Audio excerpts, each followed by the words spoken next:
Hi, I'm Jess, and welcome to my first YouTube video.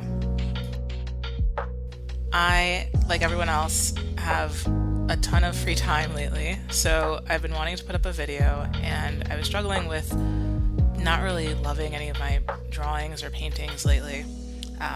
I previously had a pretty intense job, so I didn't really have a ton of time to practice my art for maybe the past 8-ish months.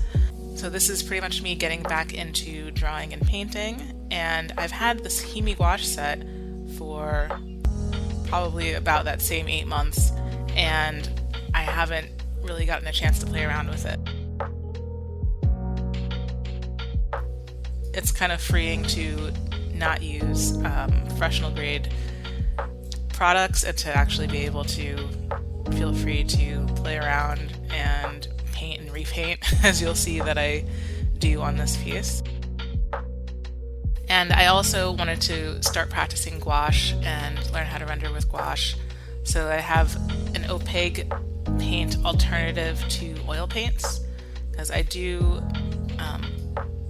oil paintings as well, but oil paints can get expensive, canvases can get expensive, so it's a lot more convenient to use watercolor paper and gouache.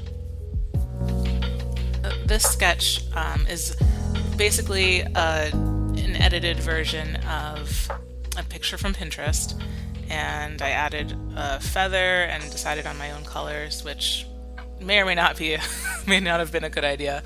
I'm usually pretty comfortable with portraits, and I felt pretty comfortable using the gouache in a more transparent way. Usually in my sketchbook I'll use watercolor.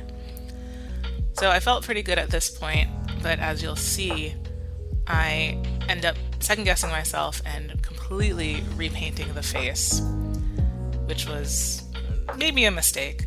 I do like, now that I've had to watch this footage for a few times over, I do like how this has turned out.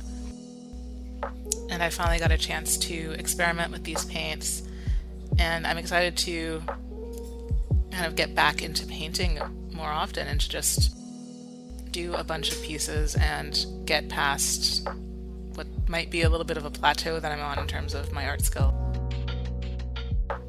Let me know in the comments if you've used these paints, if you like them, and what's your go-to when you're feeling in an art funk and you just want to draw or paint something that you know very well. Like for me, it's a female portrait, a female figure drawing. It's quite natural to me.